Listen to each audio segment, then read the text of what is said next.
शक्ति रमेश सिप्पी द्वारा निर्देशित फिल्म और लिखित थी सलीम जावेद की बेमिसाल जोड़ी ने। अभिनेता थे दिलीप कुमार, अमिताभ बच्चन, राखी गुलजार, स्मिता पाटिल, कुलभूषण खरबंदा, अमरीश पुरी और अनिल कपूर। संगीत दिया था राहुल देव बर्मन ने।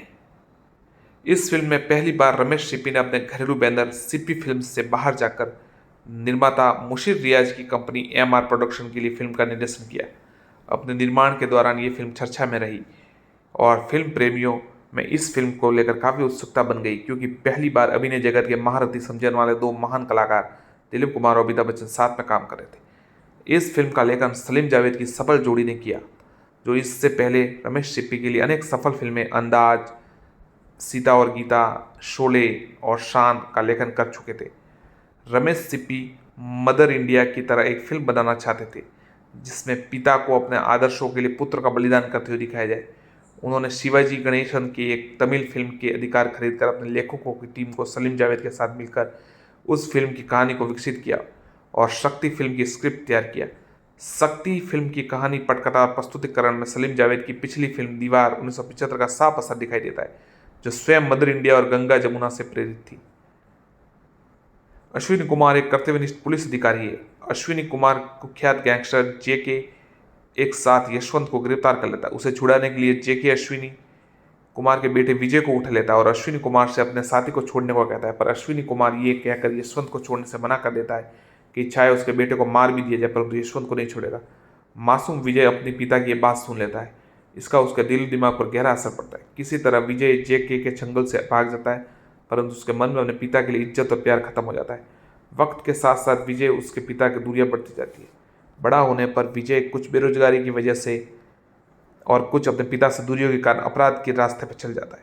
थोड़े दिनों विजय स्वयं एक जाना माना गैंगस्टर बन जाता है। अब गैंगस्टर विजय कानून के एक तरफ और डीएसपी अश्विनी कुमार एक तरफ। मीडिया इस बात को लेकर अश्विनी कुमार की ईमानदारी पर सवाल उठाता है, तो अश्विनी कुमार विजय को पकड़ने का बीड़ा उठाता है और विजय के पीछे पड़ जाता है। अंत में अश्विनी कुमार के हाथों विजय मारा जाता है। मरते मरते विजय अपने पिता से अपने बुरे कर्मों की माफी मांगता है और बताता है कि बचपन की उस घटना के बावजूद वो उनको बहुत प्यार करता रहा। फिल्म में पिता पुत्र की कहानी साथ साथ विजय और उसकी माँ के बीच माँ बेटे की मार्मिक कहानी और विजय उसकी प्रेमिका रोमा की प्रेम कहानी भी चलती रहती है। रमेश सिप्पी की पिछली अनेक फिल्मों की तरह इस फिल्म का गीत भी आनंद बख्शी ने लिखे और संगीत राहुल देव बर्मन द्वारा तैयार किया गया था। इन गीतों में से दो गीत हमने सनम को खत लिखा और जाने कैसे कब कहा आज भी बेहद लोकप्रिय है। हालांकि रिलीज के समय फिल्म समीक्षकों की तारीफ और सराहना मिली, परंतु बॉक्स ऑफिस पर फिल्म को साधारण सफलता ही मिली। उसी वर्ष रिलीज हुई अमिताभ बच्चन की अन्य फिल्मों नमक हलाल, कालिया, खुद्दार और सत्ते पे सत्ता और दिलीप कुमार की रिलीज हुई फिल्म विधाता की तुलना में इस फिल्म को कुछ कम सफलता मिली, पर अब इस फिल्म की गिनती 80 के दशक की श्रेष्ठतम फिल्मों में की जाती है। इस फिल्म ने वर्ष 1982 के लिए सर्वश्रेष्ठ फिल्म, सर्वश्रेष्ठ स्क्रीन प्ले, सर्वश्रेष्ठ ध्वनि संकलन, सर्वश्रेष्ठ अभिनेता का फिल्म पुरस्कार हासिल किया। दिलचस्प बात यह है कि इस फिल्म के लिए दिलीप कुमार और अमिताभ बच्चन दोनों को ही सर्वश्रेष्ठ अभिनेता के पुरस्कार नामित किए गए, पर पुरस्कार जीतने में सिर्फ दिलीप कुमार कामयाब रहे। फिल्म के बारे में पहले एक बात कही जाती है कि 1 अक्टूबर 1982 में रिलीज हुई फिल्म शक्ति में अमिताभ बच्चन की जोड़ी और दिलीप कुमार के साथ पहली बार स्क्रीन पर नजर आई थी। लेकिन आप ये जानकर हैरान हो जाएगी कि अमिताभ ने इस फिल्म को करने के लिए ना कह दिया था। जैसे ये बात दिलीप कुमार को पता चली, उन्होंने एक्टर को फ़ोन किया और कहा, अमित तुम इस फिल्म के लिए मत नहीं कहो। ऐसा उन्होंने क्यों कहा आपको बताते। आप अगर हिंदी सिनेमा प्रेमी हैं तो बॉलीवुड के दिग्गज कलाकारों की फिल्मों को देखना आपको पसंद जरूर होगा। पुरानी ऐसी कई फिल्में हैं जिन्हें बार बार देखना पसंद है। राजकुमार, दिलीप कुमार, अमिताभ बच्चन, धर्मेंद्र, जितेंद्र, शशि कपूर सहित कई ऐसे कलाकार हुए जिन्होंने एक से एक बढ़कर फिल्म दी। क्या आप जानते हैं कि महानायक अमिताभ बच्चन की एक फिल्म जिसको करने के लिए उन्होंने मना कर दिया था, इसके पीछे की कहानी कोई कहानी नहीं बल्कि एक लीजेंड एक्टर थे। शोले बॉलीवुड की उन फिल्मों में से जिसको लोग सालों बाद देखना पसंद करते हैं। शोले के बाद रमेश सिप्पी ने एक ऐसी फिल्म बनाई जिसका बॉक्स ऑफिस पर तहलका मचा दिया। फिल्म थी शक्ति। अमिताभ बच्चन और दिलीप कुमार की जोड़ी पहली बार नजर आई।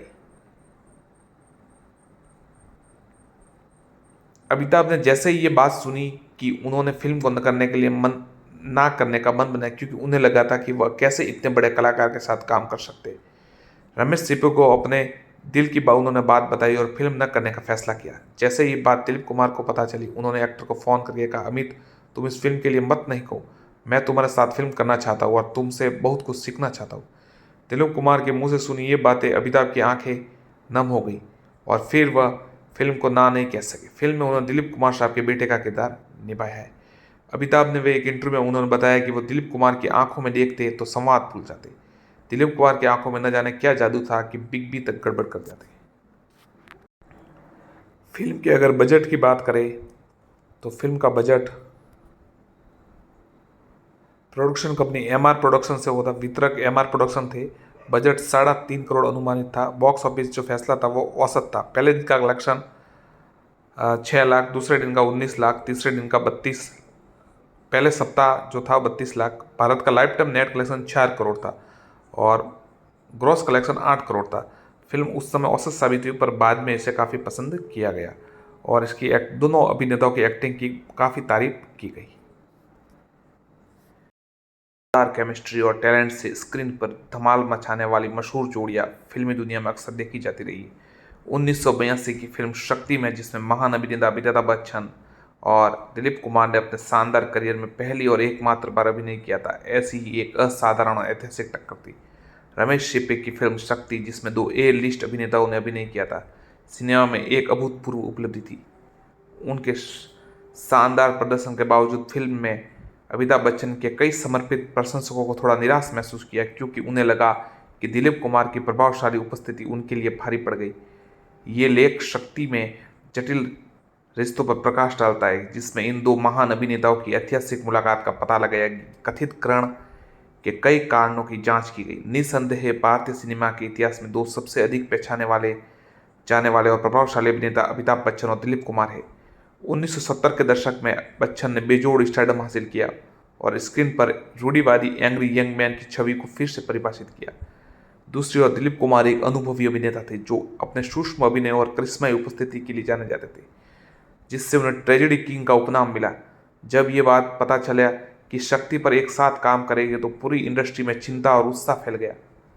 एक पिता एसीपी अश्विनी कुमार यानी दिलीप कुमार और उनके अलग हो चुके बेटे विजय अमिताभ बच्चन, जो अपने कर्तव्य और न्याय की सख्त भावना के परिणाम स्वरूप अपराध की ओर मुड़ गया जाता है, के बीच जटिल रिश्ते पर फिल्म शक्ति का फोकस है।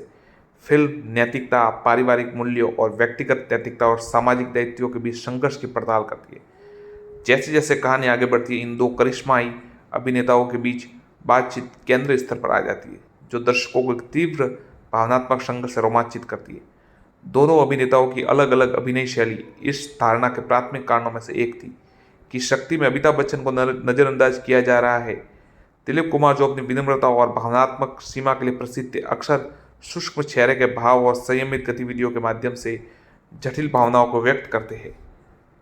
दूसरी ओर अमिताभ बच्चन को उनकी ऑन स्क्रीन उग्रता और विस्फोटक ऊर्जा के लिए प्रशंसा मिली। इन अलग अलग अभिनय दृष्टिकोणों ने शक्ति में एक अद्भुत विरोधाभास पैदा किया, जहाँ कुमार का संयमित लेकिन शक्तिशाली प्रदर्शन कभी कभी बच्चन के अधिक विस्फोटक प्रदर्शन पर भारी पड़ गया। शक्ति के निर्देशक रमेश सिप्पी का लक्ष्य एसीपी अश्विनी कुमार और विजय माँ के पात्रों के बीच एक आकर्षक संघर्ष विकसित करना था। दोनों अभिनेताओं को अपनी अनूठी प्रतिभा को उजागर करने के लिए वास्तव में अपनी भूमिकाओं में उतारना पड़ा। दिलीप कुमार के संयमित प्रदर्शन ने उनके चरित्र की नैतिक दुविधाओं की बारीकियों को दर्शाया, जबकि अमिताभ बच्चन का भावनात्मक रूप से भरा प्रदर्शन विजय के विद्रोही स्वभाव और आंतरिक उथल-पुथल के अनुरूप था। फिल्म के प्रति प्रशंसकों और समीक्षकों की उम्मीदें निस्संदेह इसके रिलीज से पहले ही तैयारी प्रभावित थी। अमिताभ बच्चन ने अपने ट्रेडमार्क तीव्रता दिखाने की उम्मीद की गई थी, क्योंकि वह पहले ही खुद को लार्जर देन लाइफ हीरो के रूप में स्थापित कर चुके थे। हालांकि शक्ति एक संतुलित कहानी के रूप में लिखी गई थी, जिसमें दोनों पात्रों को कथानक में महत्वपूर्ण योगदान दिया गया था। कुछ प्रशंसकों ने महसूस किया कि बच्चन अपने पारंपरिक वीर व्यक्तित्व से इस बदलाव के परिणाम स्वरूप प्रभावित हुए, क्योंकि कुछ अपेक्षाएं पूरी नहीं हो सकी।